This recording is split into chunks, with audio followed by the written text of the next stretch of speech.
So, hello everyone. I am Snehal Shrivastava, and today we are going to discuss about governor कि governor की post क्या होती है, governor कैसे appoint होते हैं and all these things governor का पूरा डिटेल में। बट उससे पहले मैं बताना चाहूँगा कि गवर्नर जो है कहाँ पे लाई करता है हमारे पूरे स्ट्रक्चर ऑफ गवर्नमेंट में। मतलब जैसे हमें पता है कि चीफ मिनिस्टर स्टेट को पूरा वो करते हैं एंड प्राइम मिनिस्टर पूरी कंट्री को वो मैनेज करते हैं। तो हमें आइडिया है कि कौन क्या करता है क्योंकि इनके नेम्स हमेशा सबसे ज़्यादा हमारे सामने आते हैं। बट गवर्नर हर कोई उतना डिटेल में नहीं जानता कि गवर्नर कहाँ होता है, क्या करता है। So that's why I am going to tell you about the structure. पहले स्ट्रक्चर में कहाँ पे गवर्नर लाई करता है, जिससे कि आपको एक आइडिया हो जाए कि हाँ हम पढ़ किसके बारे में रहे, है ना। सो सेंट्रल गवर्नमेंट की, पहले सेंटर की बात करते हैं, गवर्नमेंट ऑफ इंडिया। इसमें पता है तीन मैं बहुत जल्दी इसको स्किप करने मतलब समझाने वाला हूँ क्योंकि ये बहुत ज़्यादा अभी टाइम ले लेगा अगर मैं बहुत ज़्यादा डिटेल में गया। हमें मेन फोकस करना है गवर्नर पे, सो that's why I am not going in detail. मैं बस एक्सप्लेन करना मतलब एक ओवरव्यू दे रहा हूँ कि हाँ गवर्नर होता क्या है। तो हमें पता है कि लेजिस्लेचर और पार्लियामेंट होता है जो लॉ बनाता है, जिसके अंदर लोकसभा है, ओके, लोकसभा है, राज्यसभा है and member of prime minister है। ठीक है, ये लोग क्या करते हैं, लॉ को बनाते हैं। जैसे हमने सुना है बिल्स के बारे में, सीए बिल आया था, जीएसटी बिल आया था। ये कुछ अच्छे मतलब एक फेमस बिल्स हैं जो हर कोई सुना होगा।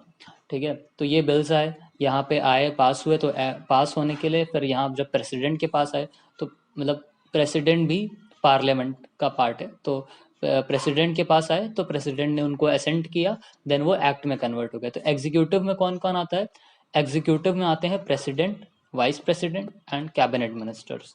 ठीक है, अब इनका काम क्या होता है कि एग्जीक्यूशन कराना, मतलब देखना, इनके ये हेड होते हैं। ठीक है, प्रेसिडेंट जो होता है एग्जीक्यूटिव हेड होता है। सो इन मतलब कौन कराएगा, ये हर जगह जाके तो नहीं कराएंगे, बट इनके जो नीचे ऑफिसर्स होते हैं उनको देंगे। ठीक है, वो एग्जीक्यूट होगा, देन उसमें कोई दिक्कत आई तो अगर किसी को दिक्कत है तो वो जज के पास जाएगा। High court, supreme court, district court, जितने भी कोर्ट्स हैं वहाँ जाके अपना अपील कर सकता है कि ये मुझे सही नहीं लग रहा, या इसने इन्होंने इसको फॉलो नहीं किया, तो जज उसको सही करेगा। ठीक है, तो ओवरऑल हमने समझा कि लेजिस्लेचर में बिल बना और फिर एग्जीक्यूटिव में गया, वो एग्जीक्यूट हुआ, देन फिर जुडिशरी में गया अगर कोई दिक्कत आई, या फिर वो अगर हमारे कॉन्स्टिट्यूशन को फॉलो नहीं कर रहा है तो भी जुडिशरी में जाता है। ठीक है, अब सिमिलर हम लोग जैसे यहाँ पे प्रेसिडेंट क्या करता है, एसेंट प्रोवाइड करता है, तो सेम वे में क्या होता है कि हमारे पास स्टेट लेजिस्लेचर होता है। ठीक है, तो वहाँ पे ध्यान रखो प्रेसिडेंट की जो पोस्ट है। तो यहाँ पे भी स्टेट लेजिस्लेचर में हमारे पास दो हाउसेज होते हैं, एक होता है लोअर हाउस एंड एक होता है अपर हाउस। ठीक है, लोअर हाउस को विधानसभा बोलते हैं एंड अपर हाउस को विधान परिषद बोलते हैं। ठीक है, सो अभी यहाँ पे इनका क्या वर्क है हमें नहीं जानना, हमें बस इतना जानना है कि यहाँ पे बिल्स बनते हैं, वो पास होते हैं, देन पास होने के बाद गवर्नर के पास आते हैं। गवर्नर उनको क्या करता है, एसेंट प्रोवाइड करता है। ठीक है, तो हमें बहुत ज़्यादा स्ट्रेस नहीं लेना, समझ में आ गया कि गवर्नर का काम होता है बिल्स को एसेंट प्रोवाइड करना, एंड जितने भी वर्क होते हैं स्टेट के, वो गवर्नर के नाम पे ही होते हैं। ठीक है, जैसे जो प्रेसिडेंट मतलब कंट्री का जितने भी वर्क होते हैं वहाँ पे प्रेसिडेंट का नाम होता है। ठीक है, वैसे ही स्टेट के जो भी वर्क होते हैं उन पे गवर्नर का नाम होता है, गवर्नर का साइन होता है।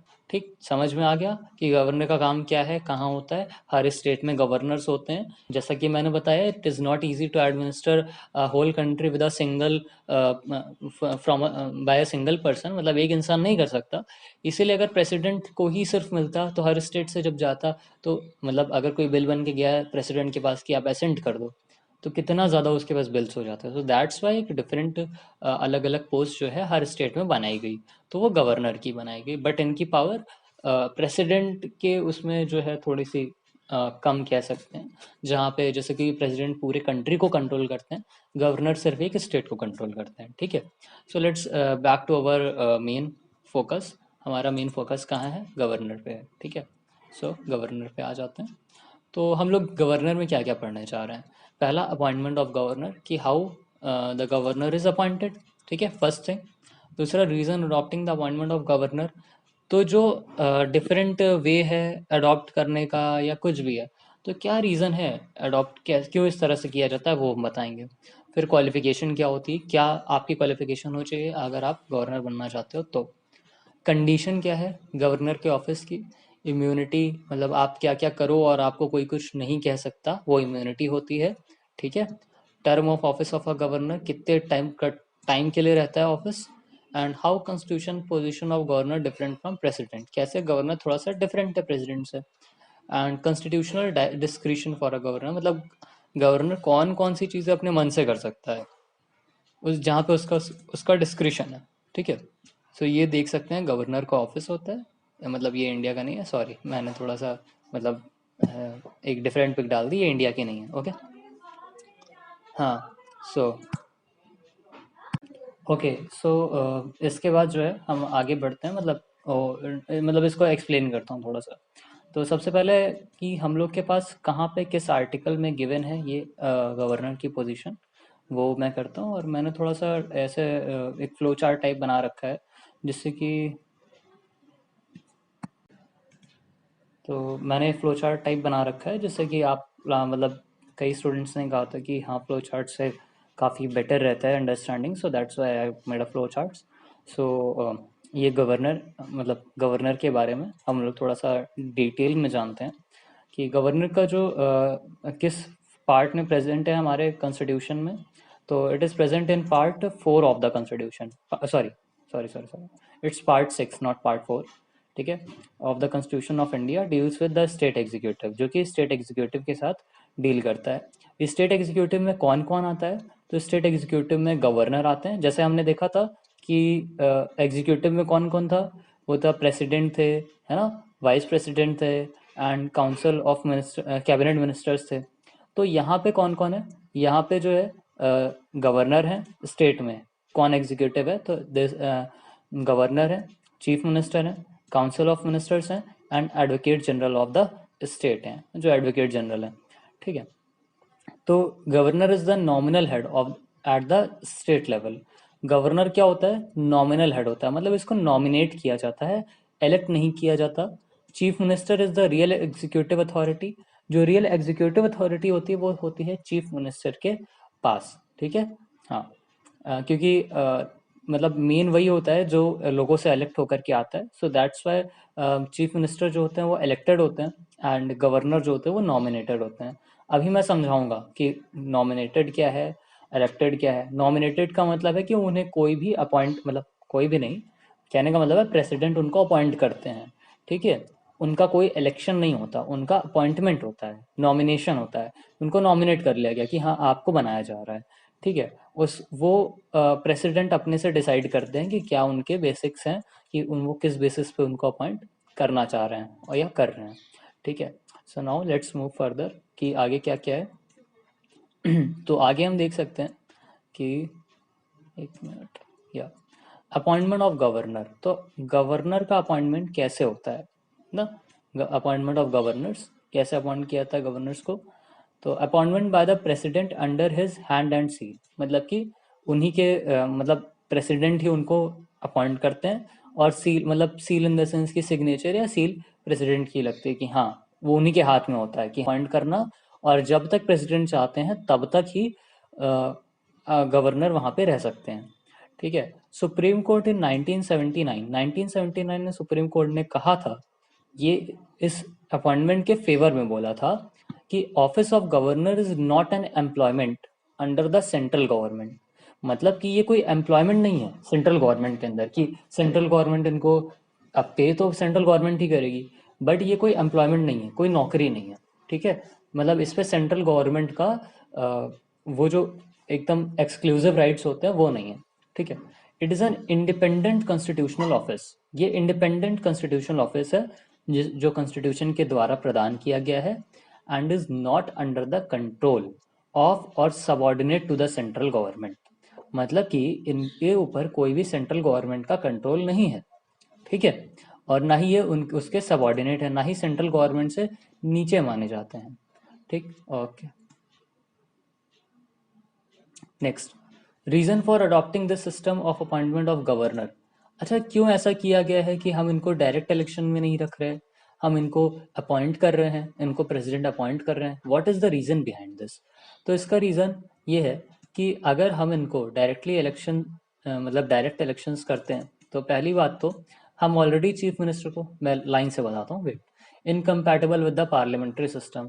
हमारा पार्लियामेंट्री सिस्टम क्या कहता है? हमारा पार्लियामेंट्री सिस्टम क्या कहता है यहाँ पे? ये कह रहा है ना कि incompatible with the parliamentary system. तो जो हमारा पार्लियामेंट्री सिस्टम है वो कहना क्या चाहता है? वो चाहता है कि जो हमारी मतलब कंट्री रूल हो रही है या फिर जो हेड है वो they should be elected by a democratic form, कि हाँ इनको लोग ही इलेक्ट करें। तो अगर मतलब ऑलरेडी हमारे पास चीफ मिनिस्टर हैं, ऑलरेडी हमारे पास प्राइम मिनिस्टर हैं जो कि इलेक्टेड हैं, और अगर हम फिर से मतलब किसी को इलेक्ट करते हैं तो वहाँ पे एक की जगह दो लोग कैसे रूल कर सकते हैं ना, एक ही रीजन पे। सो दैट्स वाई ये पार्लियामेंट्री सिस्टम के इनकम्पैटिबल हुआ। ये कन्फ्लिक्ट क्रिएट कर सकता है। मान लो दोनों लोग को सेम पावर्स प्रोवाइड की गई तो क्या होगा? मान लो एक ऑब्वियसली अभी मैं समझाता हूँ। जैसे एग्जांपल में हम मान लेते हैं कि अभी राइट नाउ हमारे पास सामने क्या है, जैसे इलेक्शंस का अभी माहौल चल रहा है, तो उस टाइम पे हम देख सकते हैं कि डिफरेंट डिफरेंट पार्टीज़ हैं। लाइक बहुत फेमस पार्टीज़ में इंडियन नेशनल कांग्रेस हो गई, बीजेपी गवर्नमेंट हो गई, है ना, और भी पार्टीज़ हैं। लाइक अगर हम लोग देखें तो आम आदमी पार्टी है और भी कुछ कुछ पार्टीज़। तो अगर मैं कहता हूँ कि गवर्नर इंडियन नेशनल कांग्रेस का बन जाए और जो चीफ मिनिस्टर हैं वो बीजेपी के हों, तो कितने ज़्यादा कन्फ्लिक्ट हो जाएंगे। वो कहेगा कि नहीं ऐसा होना चाहिए, एंड फिर बीजेपी वाला जो भी गवर्नर होगा वो कहेगा नहीं ऐसा होना चाहिए। सो वो कन्फ्लिक्ट क्रिएट कर देगा। तो कन्फ्लिक्ट्स क्रिएट हो सकते हैं। कॉस्टली अफेयर, अब इसमें कॉस्ट भी ज़्यादा जाएगी। एक बार इलेक्शन कराया, देन दोबारा इलेक्शन आप करा रहे हो, ठीक है। Governor could be a non neutral person. Governor जो होगा वो नॉन न्यूट्रल पर्सन होगा। अगर वो किसी पर्टिकुलर पार्टी से बिलोंग करता है तो वो लोगों के बारे में नहीं सोचेगा कि हाँ लोग का प्रॉफिट हो रहा है, वो सोचेगा कि हमारी पार्टी का प्रॉफिट होना चाहिए। तो गवर्नर को, जैसा हमने बोला है कि head of the state, constitution को नहीं वो करेगा, कॉन्स्टिट्यूशन को प्रोटेक्ट करने का नहीं सोचेगा। वो सोचेगा कैसे वो पार्टी को प्रोटेक्ट करे। तो नॉन न्यूट्रल पर्सन बन जाएगा ना वहाँ पे। अगर वो किसी पार्टी से आ रहा है, उसे लोग इलेक्ट कर रहे हैं, तो है ना। सो दैट्स वाई हम लोग इनको इलेक्ट नहीं करते हैं। The system of presidential nomination enable the centre to maintain its control over the state. मतलब कि ये जो प्रेसिडेंट का नॉमिनेशन होता है, एक सेकेंड, ओके, ये प्रेसिडेंशियल नॉमिनेशन जो होता है वो इनेबल करता है सेंटर को कि ये मेंटेन करे अपना कंट्रोल ओवर द स्टेट। मतलब कि हमको पता है कि हमारे पास, जैसे कि देखो थोड़ा सा कॉम्प्लेक्स हो रहा है, मतलब मे भी तुम लोग के लिए कॉम्प्लेक्स हो रहा है, but it is not that complex जितना समझ रहे हो। अभी इतनी बातें तो समझ में आई कि हाँ हम जो है पार्लियामेंट्री सिस्टम को ये फॉलो नहीं करेगा अगर इलेक्ट किया जाए। कन्फ्लिक्ट्स क्रिएट करेगा अगर अलग अलग पार्टीज हो गई एक साथ एक ही जगह एक ही स्टेट में। कॉस्टली पड़ेगा, ठीक है। और नॉन न्यूट्रल पर्सन तो होगा ही होगा, सीधी सी बात है, अगर किसी पार्टी से आ रहा है, जो कि हम हमेशा देखते हैं जो चीफ मिनिस्टर्स होते हैं they are always non neutral. मतलब मोस्ट ऑफ द केसेस में वो हमेशा अपनी पार्टी की तारीफ करेंगे, है ना। और इससे क्या हो रहा है, गवर्नर को नॉमिनेट करने से क्या होता है कि जब प्रेसिडेंट इनको नॉमिनेट करते हैं तो गवर्नमेंट की रिस्पॉन्सिबिलिटी किसके ऊपर होती है? मतलब गवर्नमेंट की रिस्पॉन्सिबिलिटी क्या होती है कि वो प्रेसिडेंट को रिस्पॉन्सिबल रहे। मतलब एक जो अपॉइंट कर रहा है उसके लिए रिस्पॉन्सिबल रहना चाहिए। तो इसका सेंटर का कंट्रोल जो रहेगा वो स्टेट पे बना रहेगा गवर्नर की वजह से। क्योंकि हो सकता है कि सेंटर में कॉन्स्टिट्यूशन को फॉलो करवाया जा रहा हो, लाइक प्रेसिडेंट बैठे हैं, उन्हें कॉन्स्टिट्यूशन के बारे में पता है, बट जो चीफ मिनिस्टर है मान लो that is not well educated enough, और उन्हें कॉन्स्टिट्यूशन के बारे में कुछ नहीं पता है। सो वहाँ पे जो स्टेट पे कॉन्स्टिट्यूशन को फॉलो करवाने वाला प्रोसीजर्स होंगे उस पर ध्यान कौन देगा? वो गवर्नर देगा, ठीक है। अडॉप्टेड कैनेडियन मॉडल, और ये जो मॉडल है कैनेडियन मॉडल है। यूएस मॉडल को हमने रिजेक्ट कर दिया, जहाँ पे यूएस मॉडल में गवर्नर को इलेक्ट किया जाता है, कैनेडियन मॉडल में अडॉप्ट किया जाता है, ठीक है। तो आई होप कि यहाँ तक तो क्लियर रहा होगा, ज़्यादा दिक्कत नहीं आई होगी, ठीक है। Okay, wait. तो इसके आगे हम लोग आगे कंटिन्यू करते हैं, ठीक है। नाउ यहाँ तक देखो, मैं एक बार हल्का सा थोड़ा सा रिवीजन दे देता हूँ कि यहाँ क्या क्या पढ़े हम लोगों ने। पहले कॉन्स्टिट्यूशन, ये गवर्नर की जो पोस्ट है वो कहाँ लाई करती है ये हमने समझा। देन इसके बाद हम आ गए कि गवर्नर पार्ट 6 में होते हैं। पार्ट मतलब कॉन्स्टिट्यूशन में कहाँ मेंशन है गवर्नर की पोस्ट? पार्ट 6 में। ये क्या करता है, India constitution of India deals with the state executive. Part 6 में क्या है, स्टेट एग्जीक्यूटिव्स हैं। कौन कौन है state executive? Governor, chief minister, council of minister, advocate general of the state. ठीक है। अच्छा, गवर्नर नॉमिनल हेड होता है, एग्जीक्यूटिव हेड नहीं होता। Executive head is chief minister, ठीक है। नॉमिनल हेड इज गवर्नर, ठीक है। ओके, मतलब real executive head is chief minister, nominal head is governor, क्योंकि गवर्नर को नॉमिनेट किया जाता है, चीफ मिनिस्टर को इलेक्ट किया जाता है, ठीक है। Okay, appointment of governor, appoint जो होता है प्रेसिडेंट के द्वारा किया जाता है, और ये सेंट्रल गवर्नमेंट के अंडर में नहीं होता, ठीक है। इनका जो मेन काम होता है, कॉन्स्टिट्यूशन को एनफोर्स करवाना होता है, चेक करना होता है कि कॉन्स्टिट्यूशन एनफोर्स हो रहा है कि नहीं हो रहा, और जितने भी बिल्स पास होते हैं वो इन लोगों के नाम पे होते हैं, सेंटर में प्रेसिडेंट एंड स्टेट में governor. Reason for adopting this system of appointment of governor, तो बता दिया कि कन्फ्लिक्ट्स हो सकते हैं, किसी नॉन न्यूट्रल हो जाएंगे, और कंट्रोल जो होगा सेंटर पे नहीं रह जाएगा, सॉरी, सेंटर का कंट्रोल स्टेट पे नहीं रह जाएगा अगर किसी पार्टी के होंगे, है ना। वरना जो भी पार्टी चाहेगी वो अपने मन से काम करवाएगी, सेंटर में कोई और पार्टी बैठी है तो ऐसे क्या होगा कि प्रेसिडेंट ने नॉमिनेट किया है तो प्रेसिडेंट की बात गवर्नर मानेगा ना, तो दैट्स वाई सेंटर का कंट्रोल स्टेट पे बना रहेगा गवर्नर और प्रेसिडेंट की वजह से, नॉमिनेशन की वजह से। अलग इलेक्ट करवाएंगे तो गवर्नर अपने मन से काम करेगा, क्योंकि उसे लगेगा कि हमें पब्लिक ने इलेक्ट किया है। तो यहाँ पे जो सोर्स ऑफ पावर है वो डाउनवर्ड है, मतलब प्रेसिडेंट के पास ज़्यादा पावर है, गवर्नर के पास उससे कम, एंड उनके नीचे जो होगा उससे कम। उनके नीचे फिलहाल ऐसा कोई नहीं, बट एक बात बता रहा हूँ कि हाँ, ऊपर से नीचे पावर फ्लो हो रही है। और अगर आप देखेंगे कि प्राइम मिनिस्टर मिनिस्टर्स के केस में, तो वहाँ पे पावर नीचे से ऊपर फ्लो होती है, पब्लिक से जाती है पावर, फिर कोई प्राइम मिनिस्टर बनता है। पब्लिक जिसको इलेक्ट करती है वो प्राइम मिनिस्टर बनता है। तो ये थोड़ा सा इनवर्स पावर फ्लो का रिलेशन है, ठीक है, मतलब। ठीक है, चलो क्वालिफिकेशन पे आते हैं, ज़्यादा टाइम नहीं वेस्ट करते हैं। सिटीजन ऑफ इंडिया होना चाहिए, सीधी सी बात है, और 35 साल की एज होनी चाहिए कम से कम। और ये क्या है कि ये जो है condition of the governors office है, यहाँ पे भी कंडीशन ही है और नीचे भी कंडीशन ही लिखी हुई है। कंडीशन क्या होती है, ये किसी जैसे अगर मान लो यूपी के हैं तो यूपी में नहीं अपॉइंट हो सकते, not from a state where he is appointed, ये उसी स्टेट के नहीं हो सकते हैं, वरना क्या करेंगे, पार्शियलिटी करेंगे, है ना। Who appoint the governor? While appointing the governor, the president is required to consult the chief minister of the state concerned. जब गवर्नर को अपॉइंट कर रहे होते तो प्रेसिडेंट को चीफ मिनिस्टर से पूछना पड़ता है, मतलब कंसल्ट करना पड़ता है, ठीक है। कंडीशन क्या होती है गवर्नर ऑफिस की, किसी भी हाउस का मेंबर नहीं होना चाहिए, ठीक है। Not be a member of either house of the parliament और स्टेट लेजिस्लेचर, ठीक है, किसी भी हाउस का मेंबर ना हो। दूसरा, कोई ऑफिस ना होल्ड कर रहा, ऐसा नहीं कहीं काम कर रहा हो, है ना, अदरवाइज गवर्नर की जो पोजीशन है ये उसके डिग्निटी के खिलाफ हो जाएगा। मतलब गवर्नर एक अलग होना चाहिए ना, वो कहीं और काम कैसे कर सकता है, ये चीज़। तो ऑफिस ऑफ प्रॉफिट होल्ड ना करे। इसके बाद ये किसी भी मतलब उनको जो ऑफिस प्रोवाइड किया जाता है, ऑफिशियल रेसिडेंस, वहाँ पे ये बिना पेमेंट के, रेंट के बिना रह सकते हैं, ठीक है। Entitle to such emoluments allowances, मतलब इनको इनको कुछ अलावेंसेस मिलते हैं, प्रिविलेजेस मिलते हैं, जो पार्लियामेंट डिटरमाइन करता है। कौन करता है, पार्लियामेंट। अपॉइंट कौन करता है, प्रेसिडेंट। और इनके जो सैलरीज एंड ऑल है, ये कौन डिसाइड करता है, पार्लियामेंट। अच्छा, इनकी सैलरीज क्या कम भी की जा सकती है, नहीं, इनकी सैलरी कम नहीं की जा सकती, सिर्फ बढ़ाई जा सकती है। अगर एक से ज़्यादा स्टेट में इनको अपॉइंट किया जाता है, टू और मोर स्टेट्स में, तो कौन इनकी सैलरी देगा, तो वो दो स्टेट्स मिल करके देंगे, वो अपने हिसाब से, मतलब उन दोनों को मिला करके देना होगा, ठीक है।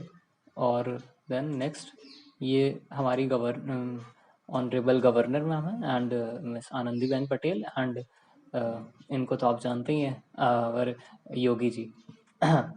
सो इम्यूनिटी, तो इम्यूनिटी के बारे में बात करते हैं कि क्या क्या इम्यूनिटीज़ प्रोवाइड होती है।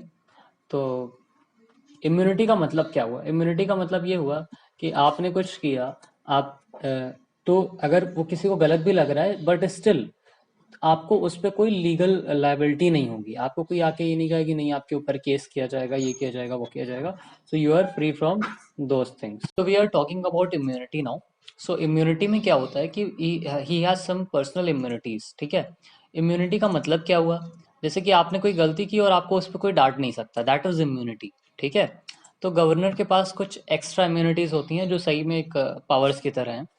Like he has personal immunities from legal liability, मतलब अगर लीगली इन्होंने कोई काम किया है अपने ऑफिशियल पर्पस को लेकर के, तो इन पे कोई प्रोसीडिंग नहीं कर सकता, इन्हें कोई अरेस्ट या इम्प्रिजन नहीं कर सकता है। ठीक है, पहला चीज ये इम्यूनिटी है। टर्म ऑफ ऑफिस में, मतलब जब तक ये ऑफिस में है तो इन्हें कोई क्रिमिनल प्रोसीडिंग के लिए भी मतलब अरेस्ट या इम्प्रिजन नहीं किया जा सकता। इवन पर्सनल एक्ट्स पे भी, मतलब अगर पर्सनली भी इन्होंने कुछ किया है, वो ऑफिशियल नहीं है, तब भी इनको कोई इम्प्रिजन नहीं कर सकता। बट अगर ऐसा कुछ सीरियस लगता है तो आफ्टर गिविंग 2 मंथ नोटिस, 2 महीने का नोटिस दिया जाता है, एंड सिविल प्रोसीडिंग को शुरू किया जा सकता है।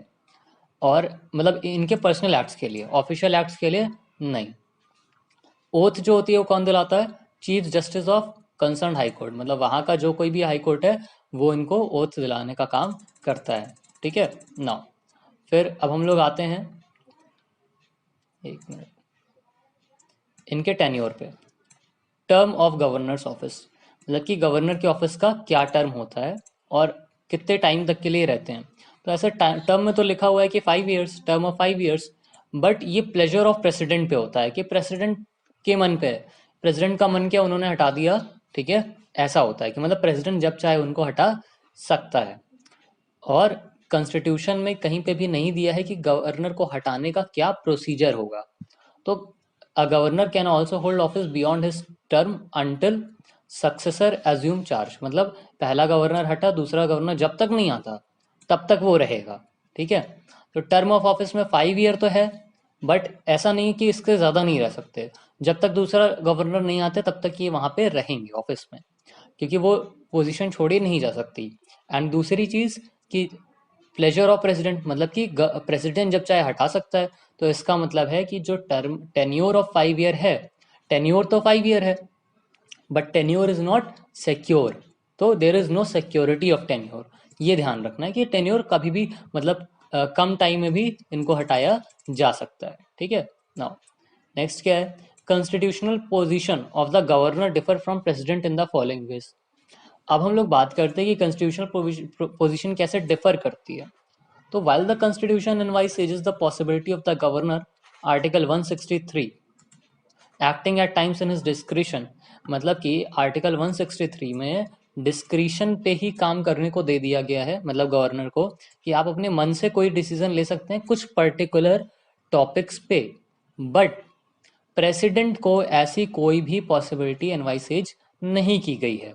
तो डिस्क्रिशन के मामले में कौन, हम कह सकते हैं ज़्यादा फायदे में है, वो है गवर्नर। बड़ा तो नहीं कहेंगे, बट हाँ कह सकते हैं गवर्नर ज़्यादा फायदे में है थ्रू आर्टिकल 163। ठीक है, एंड प्रेसिडेंट के पास ऐसी कोई पावर नहीं है डिस्क्रिशन वाली। After 42nd constitutional amendment act, 42nd constitutional amendment act के बाद ministerial advice was made binding on the president. Ministers की एडवाइस जो है वो प्रेसिडेंट पे बाइंडिंग कर दी गई। अब मिनिस्टर जो एडवाइस देंगे वो प्रेसिडेंट को मानना पड़ेगा 42nd कॉन्स्टिट्यूशनल अमेंडमेंट के बाद।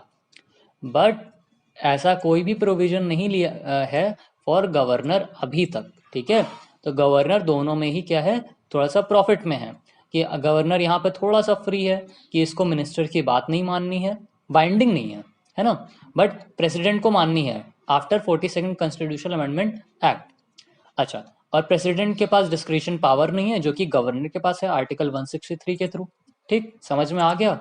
हाँ, मुझे लगता है कि ये काफ़ी इजी टर्म्स रहे हैं जो सबको समझ में आ रहे होंगे। ठीक है, आगे बढ़ते हैं। गवर्नर अभी थोड़ा सा बचा है, ज़्यादा नहीं, लास्ट है ना, तो फिनिश है। The governor has constitutional discretion in the following cases. कहाँ कहाँ पे गवर्नर के पास कुछ डिस्क्रिशंस हैं, मतलब अपने मन से डिसीजन लेने की पावर है, तो वो देख लेते हैं। तो can dissolve the legislative assembly if chief minister advises, अगर चीफ मिनिस्टर एडवाइस किया, the governor can dissolve the legislative assembly, वो लेजिस्लेटिव असेंबली को डिजोल्व कर सकता है। ठीक है, तो द चीफ मिनिस्टर एडवाइस करता है तो following a veto of no confidence, अगर नो कॉन्फिडेंस होता है तो which is it is up to governor what he she would like to do.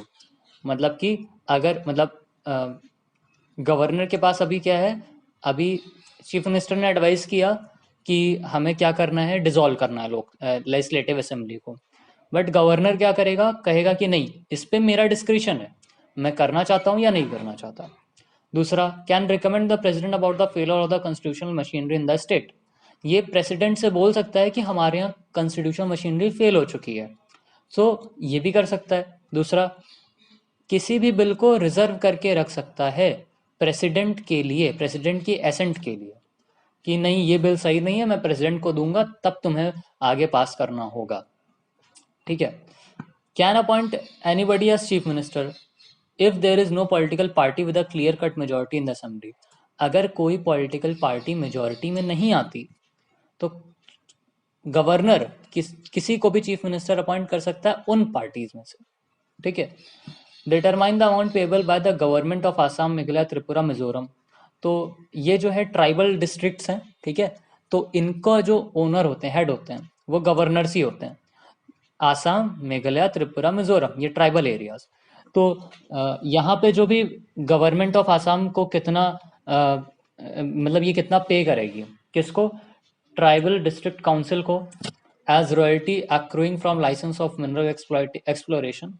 मतलब समझने का मतलब, कहने का मतलब ये है कि ये ट्राइबल डिस्ट्रिक्ट काउंसिल होती है, ठीक है, ये ट्राइबल वेलफेयर में काम करते हैं, तो इनको गवर्नमेंट कितना पे करेगी ये डिसाइड करने का काम किसका होता है, गवर्नर का होता है, मतलब गवर्नर के हाथ में होता है। And can seek information from chief minister with regard to administrative and legislative matter of the state. मतलब कोई भी एडमिनिस्ट्रेटिव मैटर है या लेजिस्लेटिव मैटर है, तो उस पर ये क्या कर सकते हैं, ये चीफ मिनिस्टर से पूछ सकते हैं कि मुझे बताओ इसके बारे में तुम क्या कर रहे हो। ठीक है। Can refuse to sign to an ordinary bill pass by the state legislature. अगर कोई ऑर्डिनरी बिल पास होता है स्टेट लेजिस्लेचर से, तो उसको साइन करने से ये रिफ्यूज भी कर सकते हैं, ओनली ऑर्डिनरी बिल्स। ठीक है। हाँ। सो ये हमारा पूरा गवर्नर का रहा। ठीक है। अभी मैं ऑलरेडी वीडियो काफ़ी लंबा हो गया, मैंने इतना एक्सपेक्ट नहीं किया था, बट ठीक है, इंफॉर्मेशन काफ़ी ज़्यादा थी, गवर्नर काफ़ी एक वाइड सब्जेक्ट भी है, तो हम, ठीक है, 27 मिनट्स लगना, it's not not bad. And यहाँ पे अगर कुछ टॉपिक्स या पॉइंट छूटे हों तो मुझे कमेंट बॉक्स में बताना आप लोग। एंड यही था पूरा। ठीक है। Thank you very much. And अगर वीडियो अच्छा लगा तो फिर लाइक ज़रूर कर देना। Thank you.